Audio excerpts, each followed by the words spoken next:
The suburb of Meadow Creek was a symphony of mundane existence. It was a place where lawns were meticulously manicured, mailboxes were polished to a gleam, and the most exciting event was the annual 4th of July parade.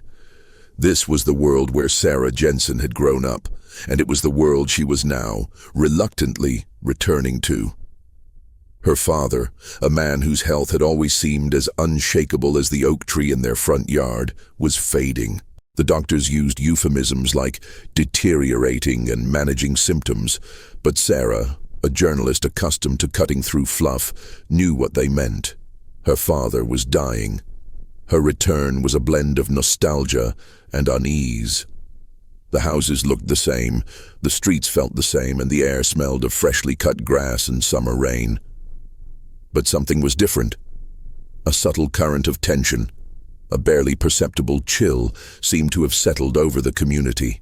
Sarah first noticed it in the way her neighbor, an elderly woman named Mrs. Gable, flinched when a child's laughter echoed from down the street. It was in the hushed tones of the local grocery store clerks and the way her father's friends avoided her gaze when they talked about the neighborhood. "What's going on?" Sarah finally asked her father one evening as she sat on the worn floral couch she had spent her childhood reading on. "Everyone seems on edge." Her father, his face thinner and paler than she remembered, sighed. "It's nothing, honey. Just the usual small-town gossip. You know how it is." "No, this feels different. It feels darker." He hesitated, a rare vulnerability in his eyes. "There's a girl. Lives across the street." He gestured vaguely with his chin towards the house opposite theirs, a 2-story colonial with a perfectly symmetrical rose garden. "They call her Anna of Paris." Sarah squinted. She had seen the girl. A young girl, maybe 10 or 11, always dressed in a way that seemed out of time. A dark velvet coat in the dead of summer, a tightly wound braid, and a gaze that was so intense it seemed to bore into the very soul of anyone she looked at. She wasn't just observing, she was dissecting. "Anna of Paris? What's that about?" "Her parents are artists, eccentric. They say she's a genius, a prodigy." He paused, his voice dropping to a near whisper. "They say she calculates things, horrible things." Sarah scoffed, a familiar cynicism taking over. "Calculates what? Math problems? The number of squirrels in the park?" "She calculates the exact hour of everyone's death." The words hung in the air, heavy and absurd. Sarah stared at her father, trying to gauge if he was joking. His expression was grim. "Dad, that's ridiculous. It's just a story." "Is it? Old Mr. Henderson down the street had a stroke last week. Anna told his wife he had 3 days to live. Said his heart was a ticking bomb." She was right. "And then there's Mrs. Gable. The day she died, Anna was seen sitting on her porch, her little notebook open. They say she was ticking off a box."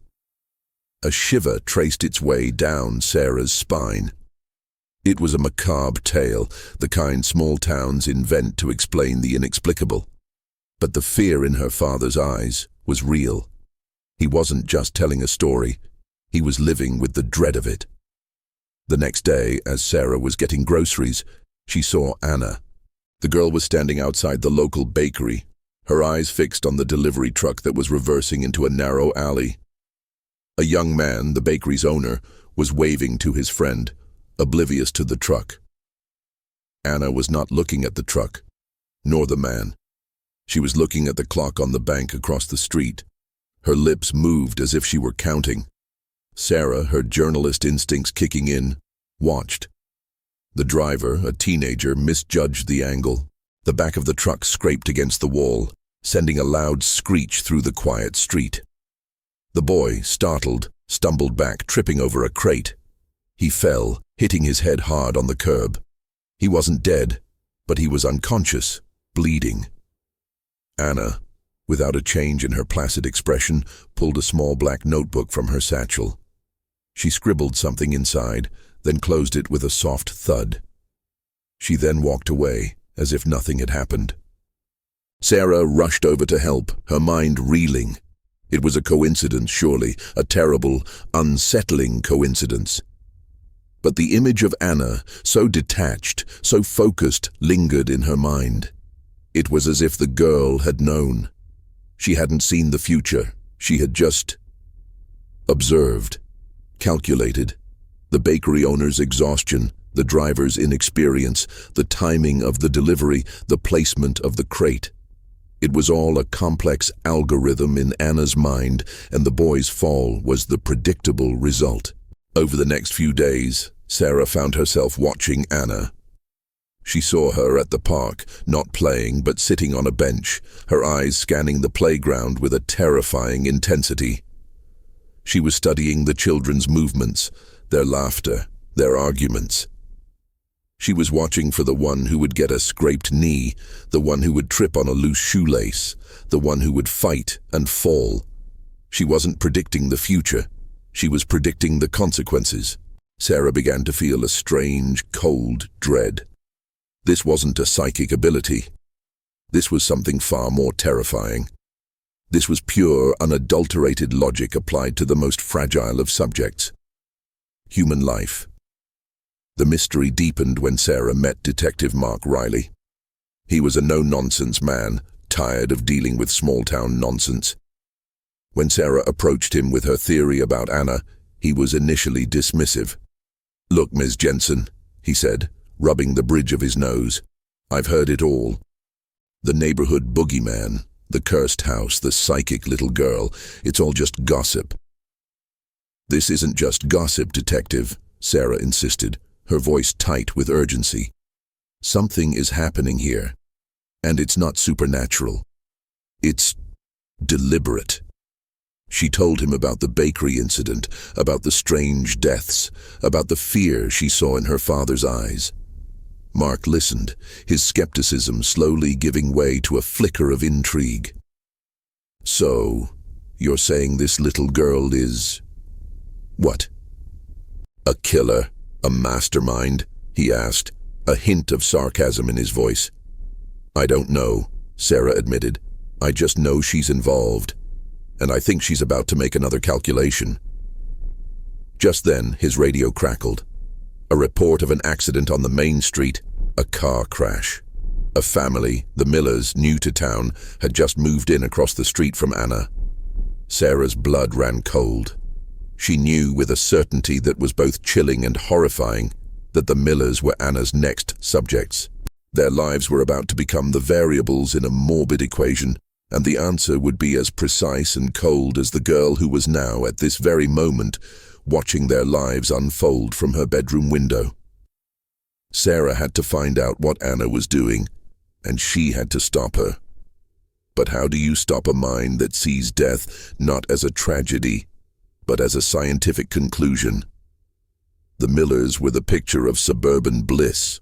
David, a kind, hard-working architect. Emily, a warm and perpetually cheerful stay-at-home mother. And their two children, Liam and Chloe, full of boundless energy. They were exactly the type of family that had made Meadow Creek what it was. Sarah watched them from her window, a morbid fascination growing in her chest. She saw Anna watching them too. The girl was a ghost, a silent observer whose presence was felt rather than seen. Anna's gaze wasn't one of childlike curiosity. It was a calculating, predatory stare. Sarah couldn't shake the feeling that she was witnessing the beginning of a grim experiment. She went to the Miller's house, a plate of welcome to the neighborhood cookies in her hand, her heart pounding with a mixture of fear and journalistic duty. Emily Miller answered the door, her smile wide and genuine. "Oh, thank you so much. It's so good to be here. We're still getting settled." "I'm Sarah," she said, trying to sound normal. "I live across the street. I've seen you, and your father. What a lovely man. And you have a niece, I think? A little girl with a braid?" Emily's voice was light, but there was a touch of confusion in her tone. "No, that's not my family. Sarah said quickly, her stomach clenching. That's Anna. She lives next door to me. Oh, Emily said, her smile faltering slightly. She's very quiet. She just stands there and watches. She hasn't said a word to us. She's a little unusual, Sarah said, choosing her words carefully. Listen, I know this might sound strange, but… Sarah paused. How could she warn them without sounding completely insane? Just be careful. The town is a little… superstitious. Emily laughed, a nervous sound. Superstitious? About what? Nothing, Sarah said, feeling foolish. Just watch out for each other. She left feeling a sense of dread. She had tried to warn them, but how could they possibly understand? She went to see Detective Riley again, her mind racing. The car crash from the previous day had been a simple fender bender, thankfully, but it had shaken Sarah. The family inside was unscathed, but it felt like a warning shot. Detective Riley, I need to talk to you about Anna, Sarah said, walking into his cramped office. She's observing the new family, the Millers. Riley sighed. Sarah, you're looking for a pattern where there isn't one. The Millers had a fender bender. It happens every day. But it's not just that. She was there, just like she was there for the bakery boy and Mr. Henderson. She's not just a witness. She's a variable. Riley leaned back in his chair, a weary look on his face. A variable? What's your theory, Sarah? That a 10-year-old girl is setting up these accidents? How? She's a child. What does she do? Put banana peels on the street? No, Sarah said, her voice dropping. I think she observes, and then she subtly manipulates.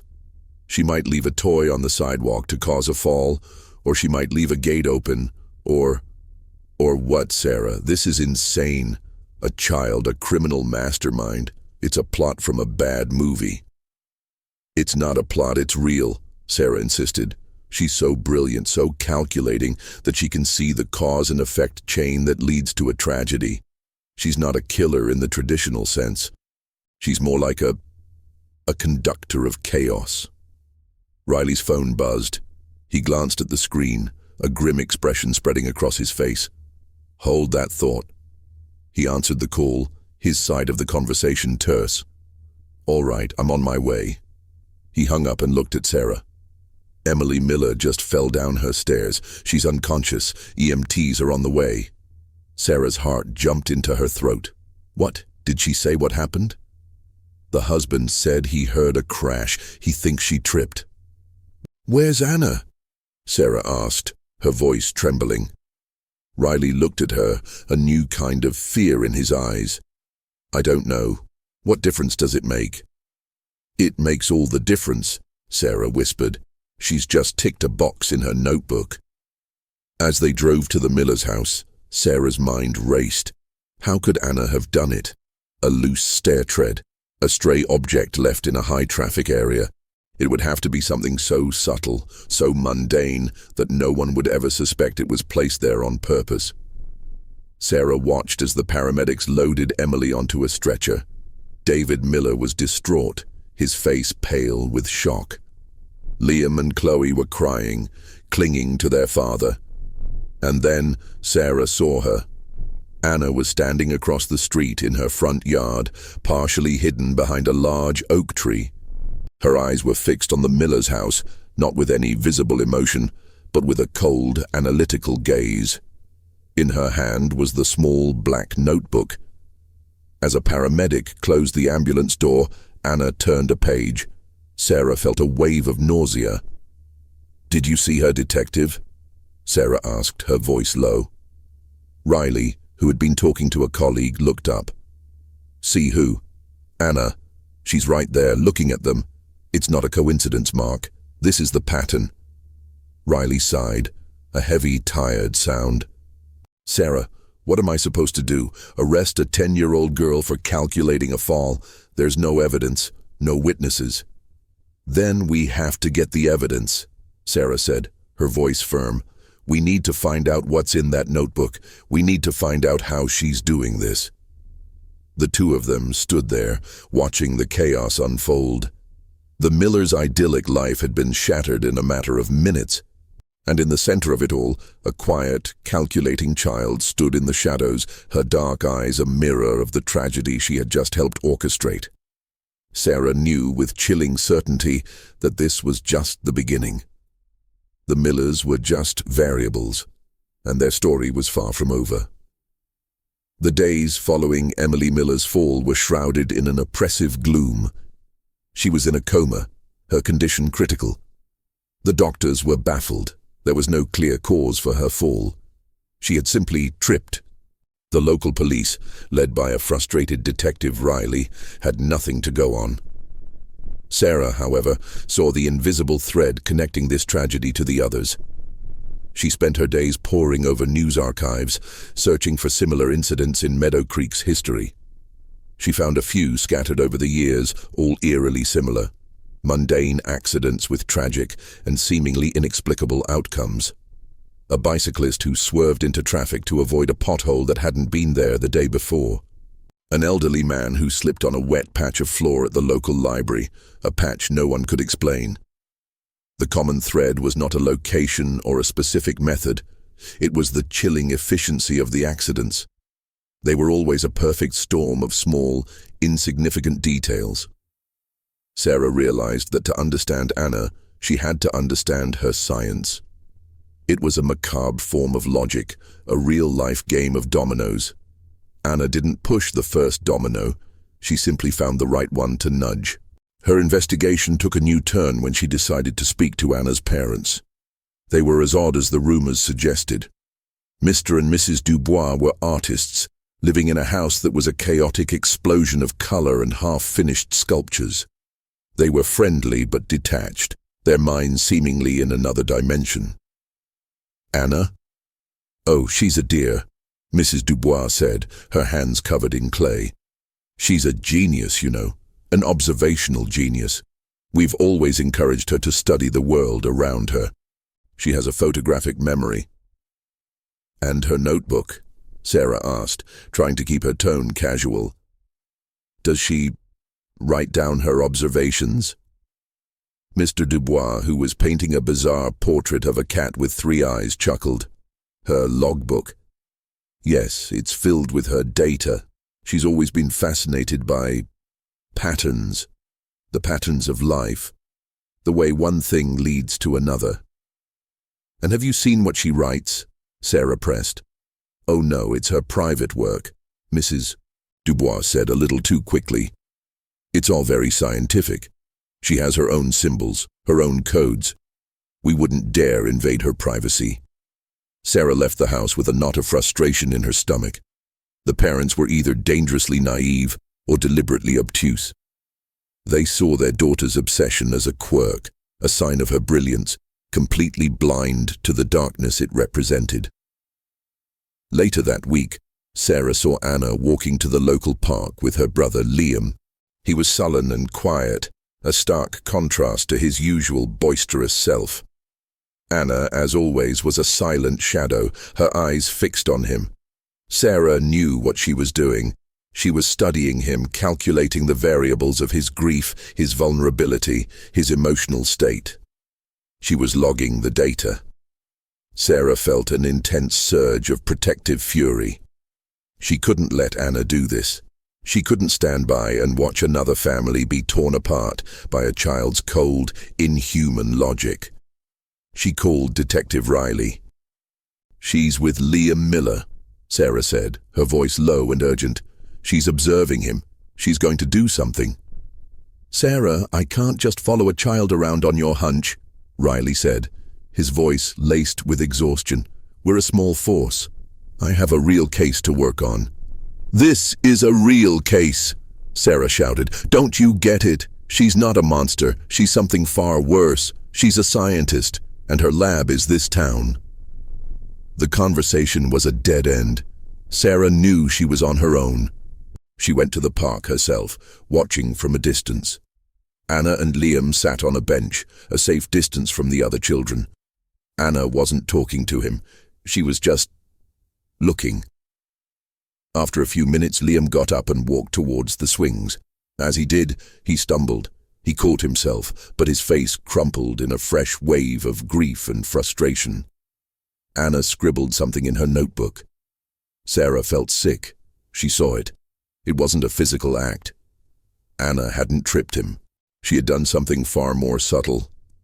She had likely told him something, a whispered word, a chilling detail about his mother's fall, something that would shake him to his core. A psychological trigger.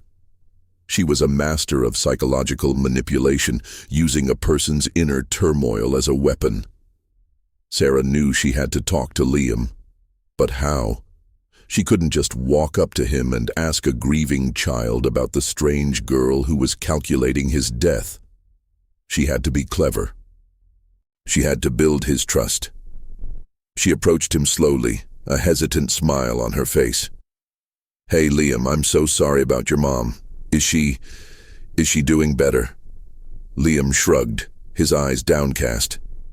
"The doctors say it's not good." "I know," Sarah said softly.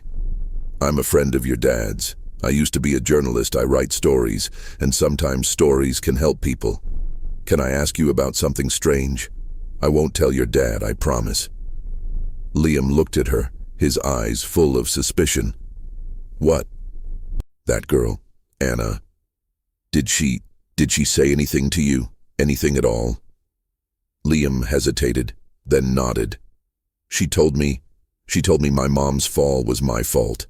She said my dad was always so stressed out, that he worked so hard to give us a good life, and that it was my job to make sure Mom was happy. She said I was always so loud, and I should have been quieter, and that if I hadn't been, maybe Mom wouldn't have been so tired. And then, she said the last person my mom saw before she fell was me. Sarah's breath hitched. It was a lie. A cruel, calculated psychological blow. Anna hadn't just predicted the fall, she had created the emotional turmoil that would make Liam vulnerable to a similar fate. She was using his guilt and sadness as the next variable in her dark equation. "Liam, that's not true," Sarah said, her voice trembling. "None of that is true. Your mom's fall was an accident, and you are a good boy, Anna. Anna just says things to confuse people. She's not well." Liam shook his head, tears welling up in his eyes. "She's not lying. She's right. It was my fault." Sarah felt an intense wave of anger. Anna's cruelty was not just in her actions, but in her words. She was a master manipulator, using a child's emotions as a weapon. Sarah knew then that she was not just fighting a series of accidents. She was fighting a mind, a genius mind, that was capable of orchestrating tragedies with nothing more than a whispered word and a cold, calculating gaze. The chilling confession from Liam Miller solidified Sarah's conviction. Anna was a psychological predator, using a combination of hyper-observation and cunning manipulation to orchestrate what appeared to be tragic accidents. Her genius was not in seeing the future, but in subtly creating it. This was a new kind of terror, a modern horror story where the villain was not a ghost or a monster, but a disturbed child with an intellect that twisted logic into a weapon. Sarah knew she had to get into Anna's house. The notebook was the key. It was the only concrete evidence of her plans, her morbid little map of human tragedy. But Anna's parents were constantly home, and the house itself felt like a fortress of quiet, artistic madness. Sarah had to find a way in. She began to study Anna's routine. The girl was a creature of habit. Every day at precisely 3 p.m., she would walk to the local library, a large, ornate building with old, creaky floors and a musty smell of ancient books. She would sit in a secluded corner, reading. This was her window. A small window, but a window nonetheless. Sarah and Detective Riley met in secret, a hushed conversation in a quiet coffee shop. "I'm going to break into her house," Sarah stated, her voice low. Riley's eyes widened. "Are you insane? You'll be arrested." "We'll both be. There's no warrant, no probable cause." "We need the evidence, Mark. We need to prove that she's not just a strange girl, but a dangerous one. Liam's confession is a start, but it's not enough to get a warrant. We need the book. Riley sighed, rubbing his temples. What's your plan? She goes to the library every day at 3:00. She's gone for about an hour. That's all the time we have. I'll go in the back, through the garden. I'll look for the notebook. You be my lookout. If anyone comes, you call me. Riley was hesitant, but he knew Sarah was right. The police department would never listen to them. They were alone in this. He reluctantly agreed. The next day, as the town clock struck 3, Sarah watched Anna leave her house, her dark satchel clutched in her hand. Sarah's heart was a drum in her chest. She had to be fast.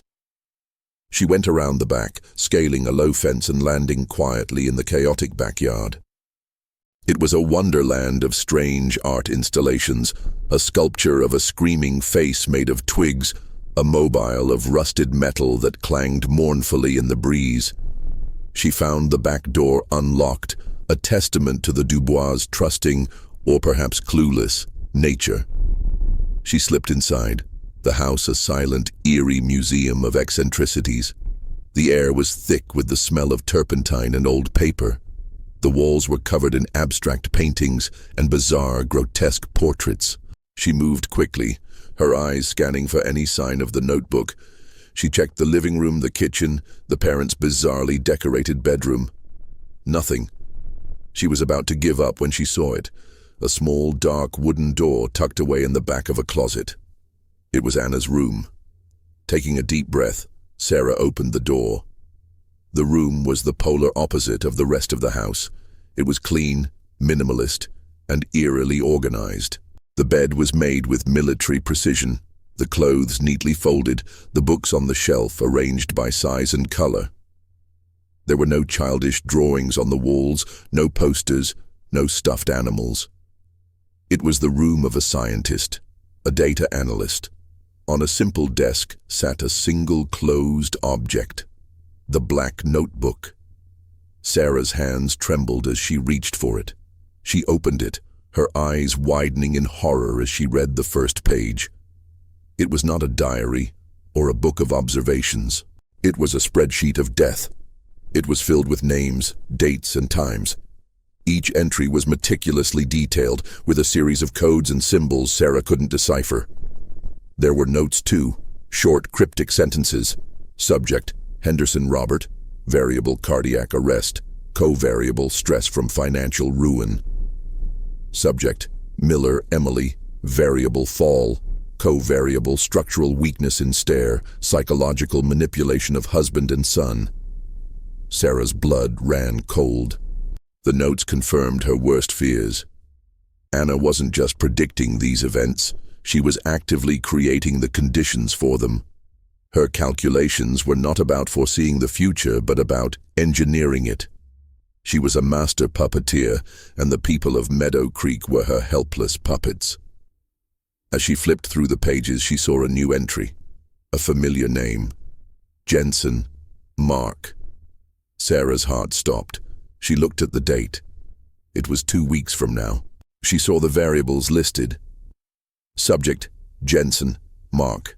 Variable, vehicular accident, covariable, fatigue, low visibility, emotional distress. Mark, her father. She had been so focused on saving the Millers, she hadn't considered the possibility that Anna was watching her too. Or more accurately, watching her father. Just then, she heard the front door open. Anna was back. Sarah's mind went blank. She grabbed the notebook, her hands shaking, and ran to the window. She could hear Anna's slow, methodical footsteps in the hallway. Sarah scrambled out the window, landing with a soft thud on the grass. She ran, her lungs burning, the notebook clutched to her chest. She heard a shout from the house. Anna had seen her. She didn't stop until she reached her own house. She burst through the door, out of breath and terrified. Her father, startled, looked at her. "Sarah, what is it? You look like you've seen a ghost." I think I just did, Dad, she panted, holding the notebook. And it's not a ghost. It's something much, much worse. She looked down at the notebook in her hand, the chilling knowledge contained within its pages. The life she had been so desperate to save, her father's, was now a ticking clock. And Anna of Paris had just set the timer. The notebook lay on the kitchen table, a silent, terrifying testament to a child's monstrous brilliance. Sarah, still trembling from her escape, laid it open for Detective Riley. His face, usually a mask of professional stoicism, was a mixture of shock and disbelief. He read the entries, his eyes widening with each chilling detail. I've never seen anything like this, he whispered, his voice thick with a mixture of awe and horror. This is not a kid's morbid fantasy. This is a scientific study. It's a blueprint for murder. And she's not just documenting it, Mark. She's creating it, Sarah said, her voice tight with fear. Look at my father's entry. Vehicular accident, co-variable, fatigue, low visibility, emotional distress. She's going to use the stress of his illness against him. She's going to wait for a foggy night or a late drive, and she's going to create a situation where a crash is inevitable. Riley's gaze hardened. We have to get this to the chief. We need a team. We need to get this girl. Now. They went to the police station, the notebook in a secure evidence bag. The chief, a gruff, old-school officer named Miller, listened to them with a face of growing skepticism. So you're telling me you broke into a child's house, stole her private journal, and you're now claiming it's a murder plot, and all because of some coincidences? Chief Miller said, his voice laced with disdain. This is the most ridiculous thing I've ever heard. You're a journalist, Jensen. You're looking for a story, and you're willing to make a child the villain to get it. It's not a story, Chief. Emily Miller is in a coma. Mr. Henderson is dead. The bakery boy is still recovering. This is a pattern, and the proof is right here, Sarah argued, her voice rising in frustration. Chief Miller picked up the notebook, flipped through it, and scoffed. This is just a child's imagination. Look at these squiggles. It's all nonsense. You've gotten in over your head, Jensen. I'm letting this go for now, because of your father. But if you keep harassing this family, I'll have you arrested. He handed the notebook back to Riley. You're off this. I want you to focus on real crimes. Sarah and Riley walked out of the station, defeated and furious. He's not going to do anything, Sarah said, her voice trembling. He thinks we're crazy. He thinks I'm a sensationalist reporter. We'll do it ourselves, Riley said, his jaw set. We'll prove it. We'll watch her. We'll be there to stop her. The clock was ticking. They had 2 weeks. Sarah's focus narrowed. Every detail of her father's life became a variable in her own frantic equation. She hid his car keys, pretending she had lost them. She insisted on driving him everywhere, even for the smallest errands. She monitored his stress levels, talking to him constantly, trying to keep his spirits up. She was fighting a ghost, a brilliant, terrifying ghost in the form of a little girl. She saw Anna every day, her movements now taking on a new, sinister weight. Anna would sit in her front yard, seemingly lost in thought, but Sarah knew she was observing. She was watching Sarah's frantic movements, her panicked expressions. She was watching her father's decline, his increasing exhaustion. Anna was a master strategist, and she was watching her pawns scramble. One day, Sarah found a small, rusted nail on the ground near her father's car tire. It was a brand new tire. The nail was old and gnarled, the kind of object that would be easily overlooked. Sarah picked it up, her heart pounding. It was so small, so insignificant, but she knew. She knew it was from Anna. A small, subtle attempt to create a flat tire, to force her father to change it in the dark, on a dangerous road. Sarah went to Anna's house, her anger boiling over.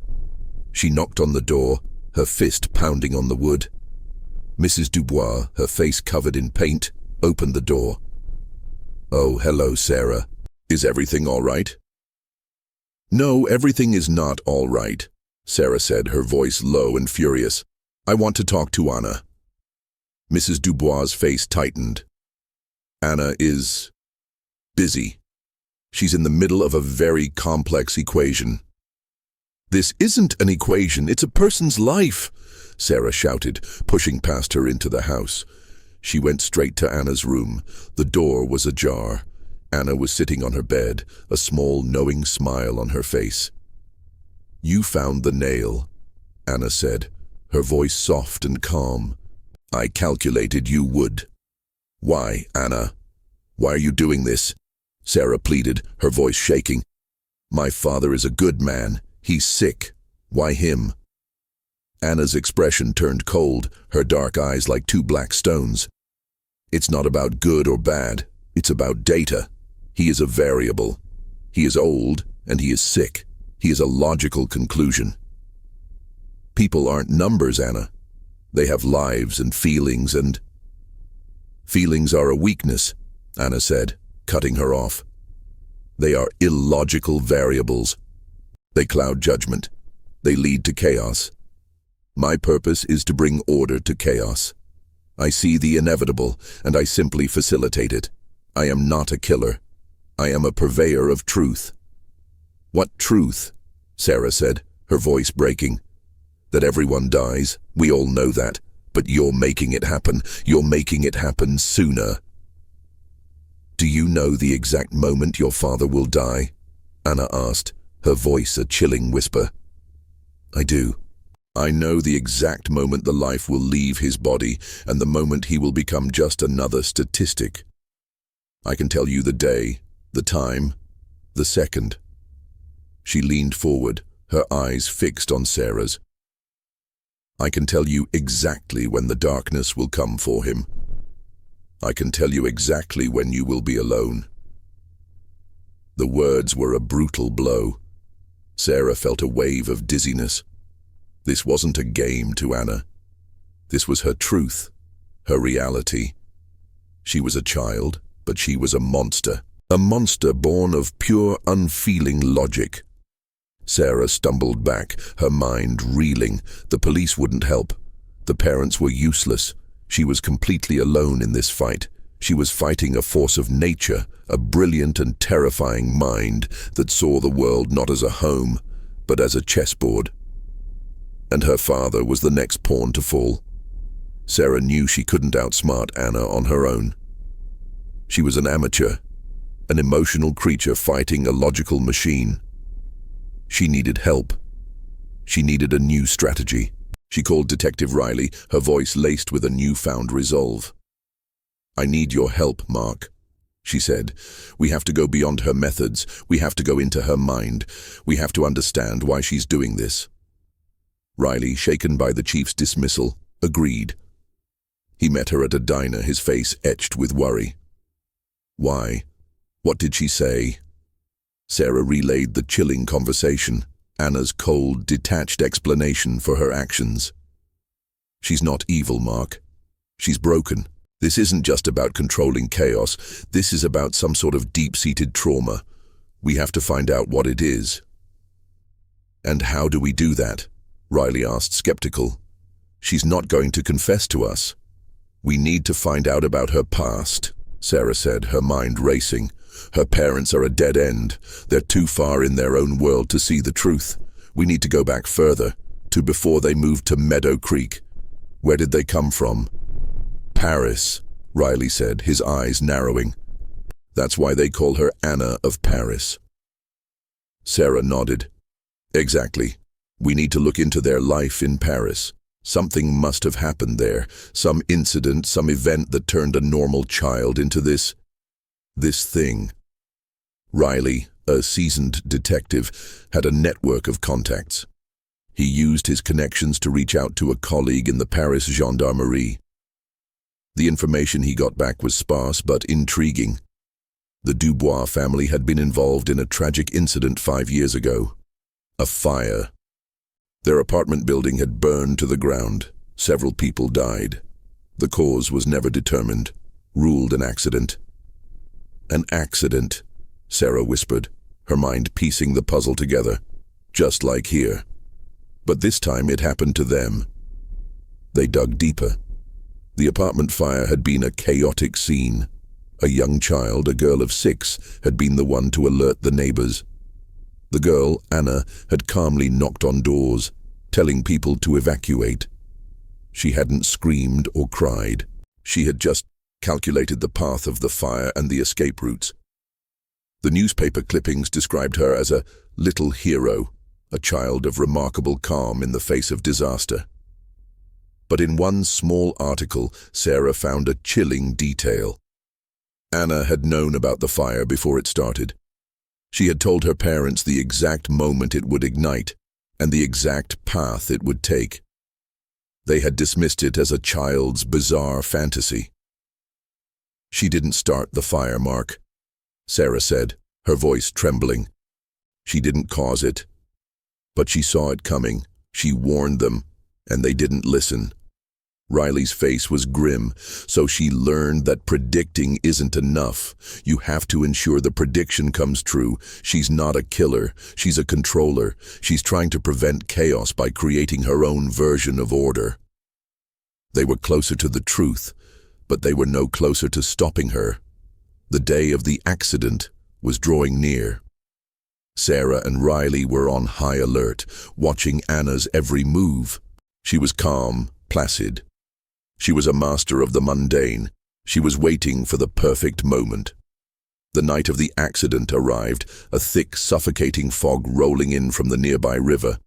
It was a perfect night for a calculated tragedy. Sarah had convinced her father to stay in, to not drive, but he had insisted on a late-night run to the pharmacy for his medication. Sarah, terrified, insisted on driving him. He finally agreed, but he was tired and stressed. The emotional distress variable. As they drove, Sarah's heart was in her throat. Every shadow, every sound was a potential threat. They were on a long, winding country road, the headlights barely cutting through the thick, soupy fog. Suddenly a car swerved into their lane, a car driven by a frantic-looking teenager. Sarah swerved to avoid a head-on collision, and her car screeched, fishtailing on the slick asphalt. She was losing control. The variable of low visibility, fatigue, and emotional distress were all in play. "Hold on!" Sarah screamed, fighting with the steering wheel. Just then, she saw a figure standing on the side of the road. It was Anna. She was standing there, a small smile on her face, her eyes fixed on their car. She was watching, waiting, observing the final moments of her equation. "What is she doing?" her father yelled, his voice a panicked croak. Sarah's car spun, hitting a guardrail with a sickening crunch. The world went black for a moment, the sound of tearing metal filling the air. When Sarah's vision returned, her head was throbbing, and her father was slumped in the passenger seat, unconscious. The front of the car was crumpled, the guardrail a twisted ruin. Sarah's breath hitched. She saw Anna slowly walking away from the scene, her silhouette disappearing into the fog. She had done it. She had watched, she had calculated, and she had waited for the perfect moment. She had found a way to cause the accident without touching a single thing. A small crumpled piece of paper lay on the dashboard, a business card for a tutoring service. It was for a teenager who had just passed his driving test, a new, young driver. Sarah knew instantly. Anna had left a note for the teenager, or sent a text, a small lie that had caused him to swerve, to create the perfect storm of variables. Sarah's father was alive, but barely. He was rushed to the hospital, his condition critical. Sarah sat by his bedside, her hands clasped in prayer, the anger and fear a bitter cocktail in her stomach. She had failed. Anna had won. But as she looked at her father's face, a new kind of fury ignited in her. This wasn't just about saving him anymore. It was about exposing Anna. It was about stopping her for good. She was not a genius to be admired. She was a monster, a cold, calculating machine that needed to be stopped. Sarah knew she was going to have to do something radical, something that would finally prove to the world that the most terrifying evil is not supernatural, but purely, horrifyingly human. Sarah's father was in a medically induced coma, his life hanging by a thread. The accident was ruled a result of the poor weather conditions and driver error. No one mentioned Anna or the chilling calculations. No one could. The police had already dismissed the notebook as a child's fantasy. Sarah was alone, consumed by a need for justice and vengeance. The terror had turned to cold, hard resolve. She knew she couldn't convince the police. She had to take a different route. She had to use her old profession, journalism, as her weapon. She decided to write a story. Not a sensationalist piece, but a detailed, well-researched exposé that would lay out every piece of the puzzle, every subtle manipulation, every horrific detail. She would call it The Scientist of Death. She started writing in a fury, her fingers flying across the keyboard, fueled by anger and grief. She wrote about Mrs. Gable, Mr. Henderson, Emily Miller, and her own father. She detailed the eerie coincidences, the psychological warfare, and the irrefutable logic of Anna's methods. She included photos of the scenes, the subtle clues she had found, the crumpled note in her car.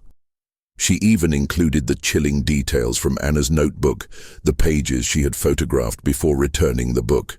But she knew a local paper wouldn't touch it. It was too bizarre, too unbelievable. She needed a larger platform. She reached out to a former colleague, a cynical but respected editor at a major national newspaper. She sent him the draft, a long email with the subject line, "A story you won't believe, but you have to." The editor, a man named George, called her back within hours. "Sarah, this is insane. It's a work of fiction, a very good one, but still, you can't publish this. It's libelous. You're accusing a child of orchestrating murder." "It's not fiction, George. It's all true. I have evidence. The notebook. The police won't help. This is the only way to stop her. People are dying, George. My father is in a coma. I'm not making this up." George was silent for a long moment. "All right, Sarah. I'll send a reporter down. A good one. They'll verify your sources. If even half of this is true, it's the biggest story of the decade." The reporter, a sharp, no-nonsense woman named Jennifer, arrived a few days later. She was skeptical, but professional. Sarah showed her everything: the hospital room, the crumpled car, the locations of the other accidents. She introduced her to Detective Riley, who, despite his official silence, backed up Sarah's claims with quiet, off-the-record details. Jennifer also spoke to Liam Miller, who, after a few sessions with a therapist, was able to recount Anna's chilling words. Jennifer began to believe. While the article was being vetted, Sarah devised a new plan, a dangerous, risky gambit. She knew Anna was watching her. Anna was always watching. Sarah had to use that to her advantage. She would present herself as a new variable, a new source of data for Anna to process. She would force a confrontation. She went back to her house, knowing Anna was observing her from across the street. She didn't hide her actions. She made sure Anna could see everything. She put her father's car keys on the kitchen table, a note next to them. Dad's favorite road, Sunset Drive. It was a lie, a fabricated detail, but she knew Anna would see it as a truth, a new data point to analyze. She then went to a hardware store and bought a few specific items: a small portable camera, some fishing line, and a few other innocuous tools. She kept her phone on, knowing that Anna could be monitoring her calls, her texts, her every movement. She knew what Anna was looking for: a pattern, a weakness, a moment of desperation. Sarah decided to give her just that. She would act erratically, emotionally. She would be a variable so chaotic, so unpredictable, that Anna would have to intervene, to fix the equation, to bring order to the chaos. The next day, she found a small flyer on her front lawn. It was an advertisement for a local fundraiser for her father's medical bills. It was a fake flyer. Sarah knew it. It was a new piece of data. Anna was adding new variables to the equation, and this time, the variable was Sarah's grief. That evening, Sarah called Detective Riley. "She's testing me," Sarah said, her voice a low whisper. "She's going to try to provoke me. She's going to try to make me react emotionally." "What are you going to do?" Riley asked. "I'm going to react," Sarah said, a cold smile on her face. "But not in the way she expects. I'm going to play her game, and I'm going to win." She went outside, her face a mask of grief. She paced the lawn, talking to herself. She cried. She looked up at Anna's window, her eyes filled with a theatrical mix of sorrow and rage. She was putting on a show for a very specific audience of one. Suddenly she saw a car pull up in front of Anna's house. It was a black sedan, not from the neighborhood. A man in a suit got out and walked to Anna's door. He spoke to her parents. They looked concerned. Sarah knew what was happening. Anna's past was finally catching up to her. The truth was starting to unravel. And the most dangerous variable of all, a human being who was completely logical and without emotion, was about to be unleashed. The man from the black sedan was a child psychologist, a specialist in prodigies and behavioral disorders. He had been contacted by Anna's former teachers in Paris, who had expressed concerns about her unconventional intellect. After the accident, they had seen the news reports and put two and two together. The psychologist had come to Meadow Creek to evaluate Anna. Sarah's heart pounded with a mixture of relief and fear. This was it. The official investigation. A new authority figure. But Sarah knew this was a double-edged sword. If the psychologist deemed Anna a harmless eccentric, all of her efforts would have been for naught. The psychologist's name was Dr. Alistair Finch. He was a kind, unassuming man with a sharp, perceptive mind. He spent days at the Dubois house, talking to Anna, observing her. Sarah watched from her window, a hawk watching a mouse. Meanwhile, Jennifer's story was gaining traction. The national newspaper had decided to run it, a massive multi-page spread with a headline that screamed, "The Girl Who Kills with Logic." The article was a sensation, sparking a firestorm of debate. Half of the country called Sarah a hero, a brave journalist exposing a sociopath. The other half called her a monster, a sensationalist who was ruining a child's life. The pressure mounted. Chief Miller, under intense scrutiny, was forced to reopen the cases. Detective Riley was put in charge. The town was now divided, a cold war of whispers and accusations. Dr. Finch was the key. He had to see what Sarah saw. Sarah knew she couldn't just tell him, she had to show him. She had to use her own life as a chess piece. She went to Dr. Finch, her voice calm and measured. "Dr. Finch, I know you're here to help Anna, but you have to understand. She's not a victim, she's a perpetrator. Her genius isn't just in observation, it's in manipulation. She's playing a game and the entire town is the board." Dr. Finch listened patiently. "Sarah, I understand your pain, I understand your fear, but Anna is a child. She has a profound mind, but that doesn't make her a killer. She sees patterns, yes, but she doesn't create them. The accidents are coincidences." "Then let's find out," Sarah said, a cold fire in her eyes. "I'm going to do something tomorrow that will create a new variable. I'm going to put myself in a dangerous situation. I want you to watch. I want you to see if she reacts. I want you to see her for who she really is." The next day, Sarah went to the local hardware store. She bought a can of gasoline. She drove to a secluded, abandoned lot on the outskirts of town, the one the fire department used for training. She set up a camera on a tripod, angled to get a clear shot of her car. She then sat inside the car, the can of gasoline on the passenger seat, a book on her lap. She was waiting for Anna to make a move, waiting for her to try to prove her power. An hour passed, 2 hours, 3. Nothing. Sarah's heart sank. Had she miscalculated? Had Anna seen through her plan? Just as she was about to give up, she saw it, a glint of sunlight on a car window. It was Anna's father's car, parked down the street. It was close enough for Anna to be observing, far enough away to be unseen. Sarah took a deep breath. She had to push it. She unscrewed the gas cap, the smell of the fuel filling the small car. She started reading from the book she had brought, an old biography of a famous fire starter. She was laying the breadcrumbs, creating a new narrative, a new set of variables for Anna to analyze. Suddenly her phone rang. It was an unknown number. Sarah answered it. The voice on the other end was cold, detached, and familiar. "Sarah," Anna said, her voice an eerie whisper, "don't do it. The calculation is flawed." Sarah's heart pounded. She had a live wire. "What calculation, Anna? What are you talking about?" "The fire. You won't start it. Your father's life hangs in the balance. You are not a logical variable. You are an emotional one. Your actions are unpredictable. The fire will not happen. Your life, however, is a different variable. It is a logical conclusion." Sarah's blood ran cold.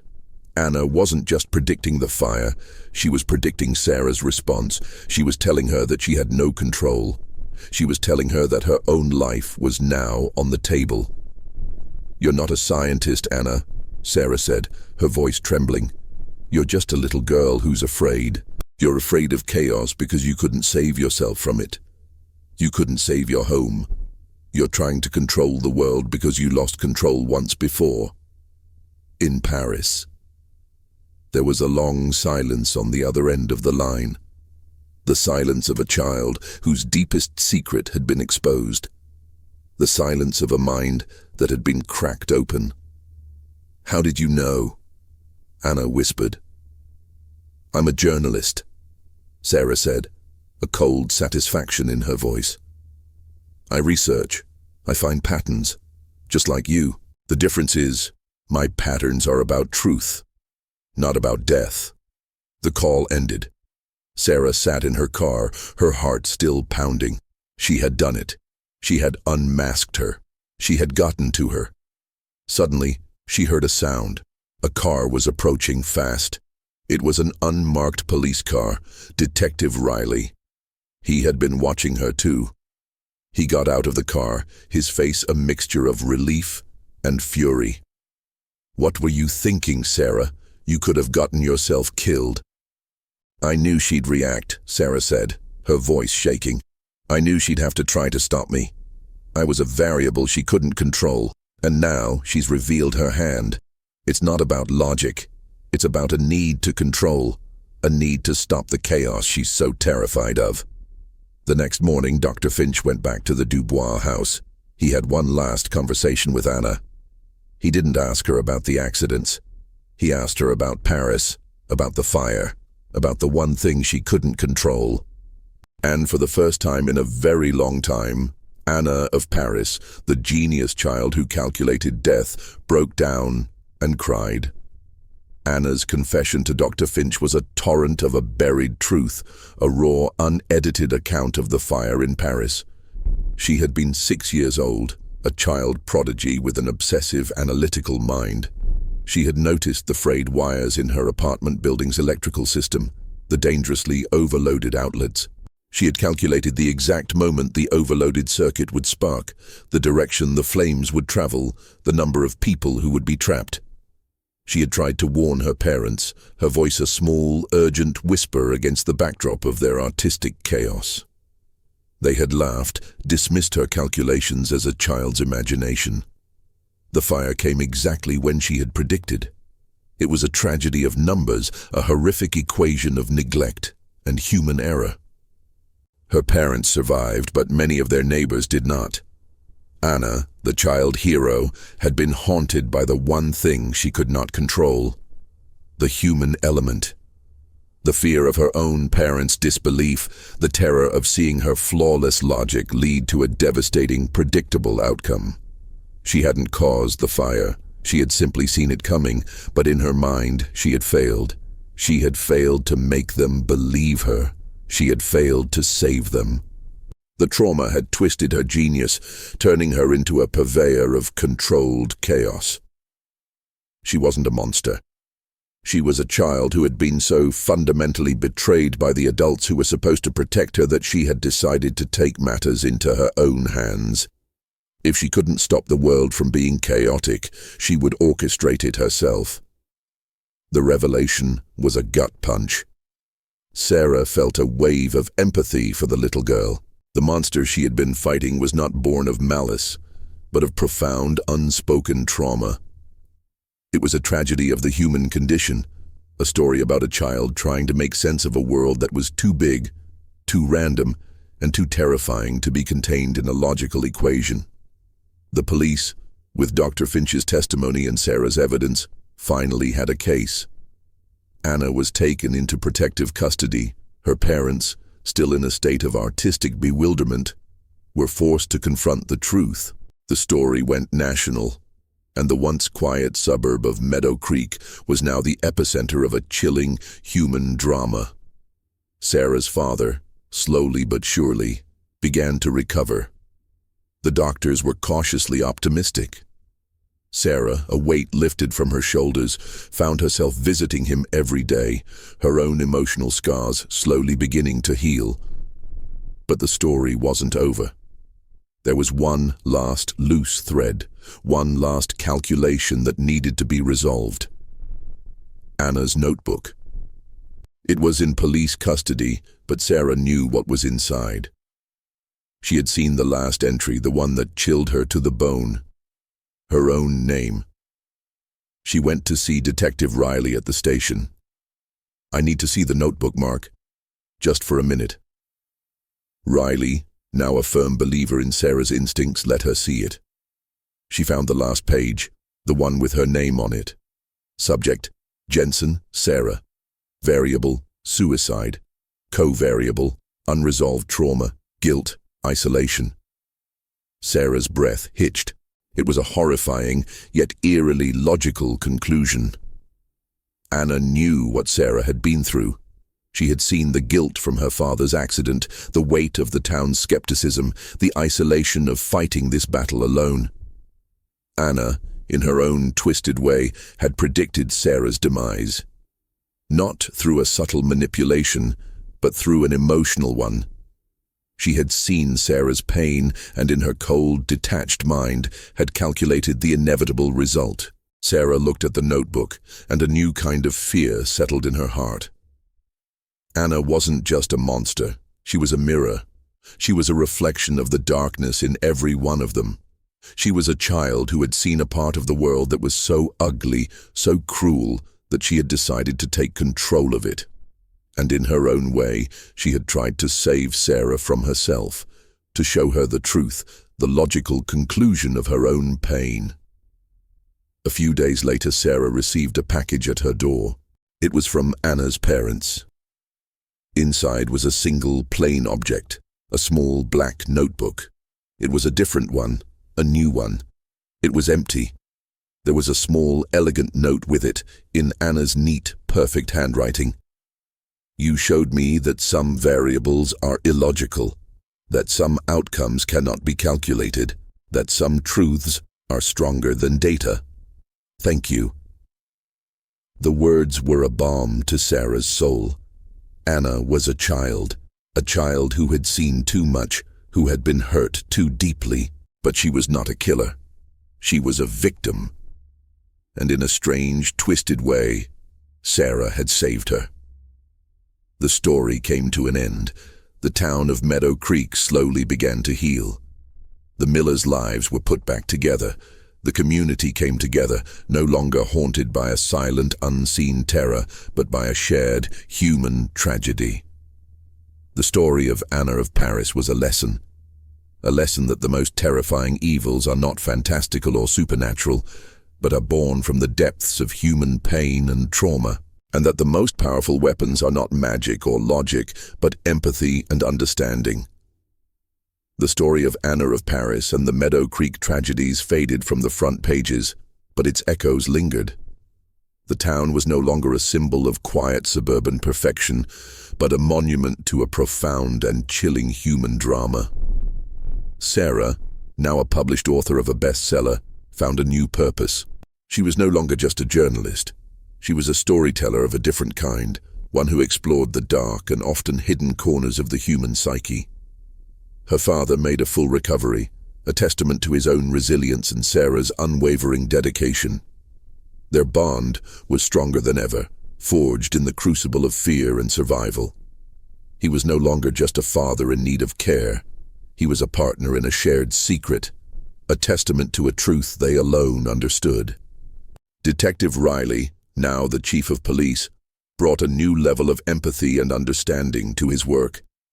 He had learned that not all crimes fit into neat categories, and that some of the most profound mysteries were not of the supernatural, but of the deeply, tragically human. He and Sarah remained close, their shared experience a bond that transcended their professional lives.